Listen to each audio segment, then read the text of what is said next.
जय मसीह की। Good morning. आज सुबह प्रभु का वचन हमारे लिए मत्ती का सुसमाचार अध्याय 5 आयत 3, the gospel of Matthew chapter 5 verse 3 आपके लिए पढ़ना चाहती हूँ। धन्य है वे जो मन के दीन है, क्योंकि स्वर्ग का राज्य उन्हीं का है। यहाँ पर एक ग्रुप ऑफ लोगों के बारे में कहा है कि वे लोग धन्य है। कौन से लोगों के बारे में कहा है? वे लोग जो मन के दीन है, जिसका हृदय प्रभु के सामने दीन है, वो लोग धन्य है, क्योंकि स्वर्ग का राज्य ऐसे लोगों का है। मन का दीन का क्या मतलब है? मन के दीन मतलब उन लोगों के अंदर अहम या घमंड, अहंकार या फिर ईगो नहीं है। जो लोग मन के दीन हैं, उनका कुछ विशेषताएं मैं आपके सामने रखना चाहती हूँ। सबसे पहले, मन के दीन लोग, उनके अंदर ये विशेषता है कि उनको हमेशा सीखने का एक मन है। उन्हें कभी नहीं लगता कि हमें सब कुछ पता है, लेकिन हर बार उनके मन में ये है कि मुझे नहीं पता, मुझे और सीखना है और बढ़ना है। घमंडी लोगों को लगता है कि हमें सब कुछ पता है, लेकिन जो मन के दीन है वो सीखना चाहते हैं। दूसरी बात, जो लोग मन के दीन है वे दूसरों से सलाह लेंगे। घमंडी लोगों को लगता है कि हमें सब कुछ पता है, हमको किसी की सलाह की ज़रूरत नहीं है, लेकिन दीन लोग हमेशा सलाह लेकर आगे बढ़ेंगे। वो लोग परमेश्वर से पूछेंगे, प्रभु हमें आगे क्या करना है, कौन सा डिसीजन लेना है, कैसे आगे बढ़ना है, कौन सा रास्ता लेना है। अगर प्रभु से उनको सही सा जैसा उनको समझ नहीं आता है कि प्रभु हमसे क्या बोलना चाहते हैं, तो वो लोग दूसरे अन्य विश्वासी भाई बहन जो प्रभु में परिपक्व है उनसे पूछेंगे। तो यहाँ पर एक इम्पॉर्टेंट बात हम सीख सकते हैं, जो लोग मन के दीन है वो सलाह लेते हैं, मदद को लेते हैं।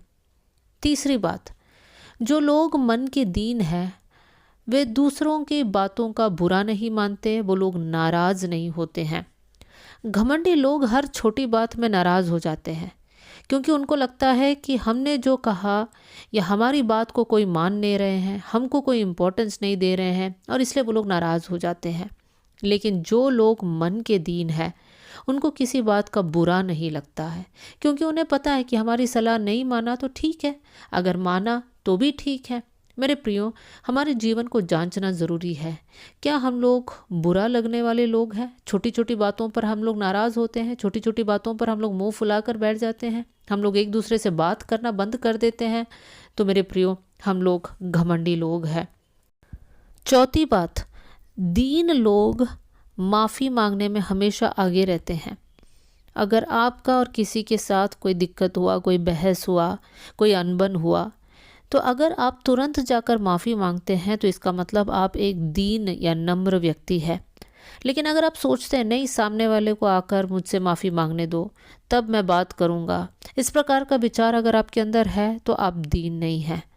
मेरे प्रियो, हमारे रोज़ के जीवन में हम लोग ऐसे लोग बने कि हम पहल उठाकर बढ़े, ताकि हम दूसरों को जाकर कहें, आई एम सॉरी, मुझे माफ़ कर दो।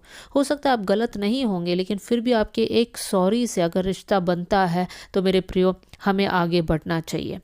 पांचवी बात और लास्ट बात जो आपके सामने मैं रखना चाहती हूँ वो ये है, दीन लोग अपने बारे में घमंड नहीं करेंगे, अपनी बड़ाई नहीं करेंगे, और वो लोग अपने आप को दूसरों से श्रेष्ठ नहीं समझेंगे। मेरे प्रियो, घमंडी लोग क्या करते हैं? वो लोग अपनी ढींग मारते हैं, वो लोग अपनी बड़ाई करते हैं, उनको लगता है कि हम सबसे श्रेष्ठ है, बाकी सब हमारे नीचे हैं।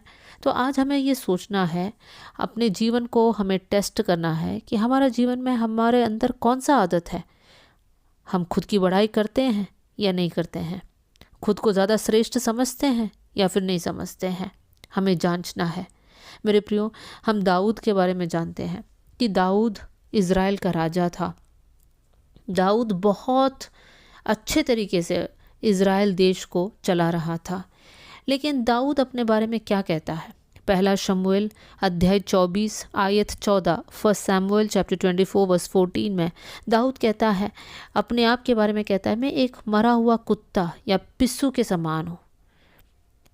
भजन संहिता 22:6, साम 22:6 में दाऊद कहता है, मैं एक कीड़ा सरीखा हूँ। मेरे प्रियो, एक राजा अपने आप को श्रेष्ठ नहीं समझता है, लेकिन वो अपने आप को किन जानवरों के साथ अपनी तुलना करता है।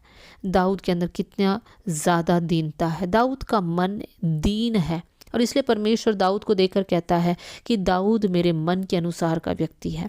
होने पाए आज हम लोग प्रार्थना करेंगे, प्रभु हमारे अंदर भी दीनता होने पाए, हमारे अंदर से घमंड निकाल दीजिए। इस प्रकार की प्रार्थना के साथ आज का दिन की शुरू हम करेंगे। स्वर्गीय पिता, आज का वचन के लिए मैं धन्यवाद करती हूँ प्रभु। आज का वचन हमारे जीवन में प्रभु काम करने पाए। मैं प्रार्थना करती हूँ प्रभु, वचन सुनने वाले हर एक जन अपने जीवन के अंदर से जो ईगो है, अहंकार है, घमंड है, उन सारी बातों को उतार कर हम लोग आपके सामने दीन और नम्र बन जाए प्रभु जी। आप मन के दीन लोगों को चाहते हैं प्रभु जी। मन के दीन लोग आपके नज़र में धन्य है प्रभु जी, और स्वर्ग का राज्य ऐसे लोगों के लिए है। इसलिए हम धन्यवाद करते हैं प्रभु, हमारे अंदर आप कार्य करना ताकि हर दिन हम आपके सामने दीन रहे प्रभु, नम्र रहे परमेश्वर पिता। प्रभु थैंक यू कि आपने हमारी प्रार्थना सुन लिया। सारा आदर और महिमा आपको देते हुए प्रभु यीशु मसीह के नाम से हम मांगते हैं, amen. God bless you all. जय मसीह की।